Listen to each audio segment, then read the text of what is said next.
每號的講路，印度個邊邊談談干州解開的地得話嘢那咩個咯，那咩就每木書記 Secretary Bird 拍拍嚟，都下導演嘅苗女ဝင်拍片嚟，喇叭就先係有嘢個擺曬他嚟，講冇嘛，地得刷片就睇嚟，阿媽每一時幾度嘢，自然到百比得揾你哋苗揾送嘢種，但查導演嘅對路，贊助客台門呢邊，但那邊 A 實實嚟嚟不夜馬的大路，成話苗先你哋嘛嚟。Secretary Bird 哈，一面得到的媽咪啦就係比，但嘛是來的自然的送個擺曬他嚟，打仗嚟，面試的送，日傾變態個打講嚟個，一來的個攬苗機嚟啦噃，打講個日車咪撇一個看咪比數啦呢，歷史咧得路面上咧幹陣呢，面當的客對馬嚟，反思別嚟把到嚟。သူတို့ဟာပြန်တန်းဆွမ်းအလွန်ကောင်းမွန်ပေမဲ့မြေပြင်ပေါ်မှာပဲလမ်းလျှောက်ကျဆိုင်ရတာကိုပိုတဘောကြပါတယ်။တရက်ကို99ကီလိုမီတာအထိလမ်းလျှောက်နိုင်လို့တားရဲငယ်လူကရဲ့လမ်းလျှောက်ချန်ပီယံလူတောင်ခေါ်ရမလို့ပါပဲ။ဒီလိုတမထွားချိုင်းတဲ့ခန္ဓာကိုယ်တိဆောက်ပုံကြောင့်ပဲဘယ်လိုတားရဲဒီတဲ့ဆန်ကိုမဆိုဘယ်တော့မှကြောက်ရွံ့လေမရှိပါဘူး။ဒီအမကြီးကတော့တားပေါက်လေးနှကောင်းရဲ့မိခင်ထပါပဲ။ကြီးထွားနှုံးမြန်တဲ့ကလေးငယ်တွေဟာအမြဲတမ်းပိုက်စာနေတတ်ကြလို့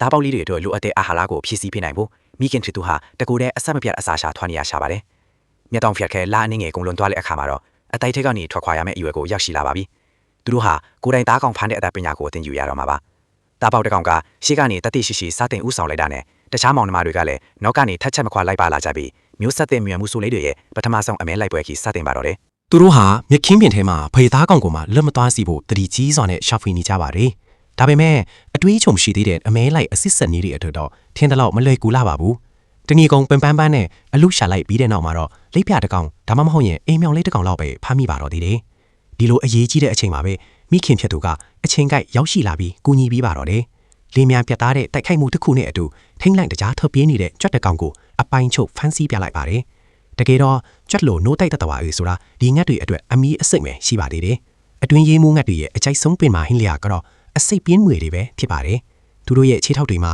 မာကျော်တဲ့အခြေကွန့်တွေဖုံးအုပ်ထားလို့မွေဆိုးတွေရဲ့အစိတ်ဆွဲရံကနေထိရောက်စွာကာကွယ်ပေးနိုင်ပါတယ်။ဒါကောင်ကိုမြင်ပြီးဆိုတာနဲ့အတောင်ပန်းနှစ်ဖက်ကိုဖြန့်ပြီးအရှင်အဟုန်နဲ့ပြေးဝင်သွားပါတော့တယ်။ပြီးရင်တော့ပြင်းထန်လာတဲ့ကန်ချက်တွေနင်းချမှုတွေနဲ့အတူအစိတ်ပြင်းငွေကိုအလွယ်တကူပဲအလဲထိုးပစ်လိုက်ပြီးခေါင်းမော့ကဒလုတ်တဲမျိုးချပစ်လိုက်ပါတော့တယ်။ဒီနောက်မှာတော့မိခင်ငှက်ကြီးဟာတောက်ပေါက်လေးတွေကိုနောက်ထပ်2လကြာအောင်ဆက်လက်ဆောင်ရှောက်ပြီးအမဲလိုက်ချင်းရဲ့အနှစ်သာရတွေကိုစိတ်ရှည်လက်ရှည်သင်ကြားပြီးသွားမှာဖြစ်ပါတယ်။ဒီလိုနဲ့ပဲတောက်ပေါက်လေးတွေဟာတနေ့မှာအေးဆက်ပြီးသွေးအေးတဲ့ဧကရာစစ်မှုဆိုကြီးတွေချစ်အောင်မြင်စွာကြီးပြင်းလာကြတော့မှာဖြစ်ပါတယ်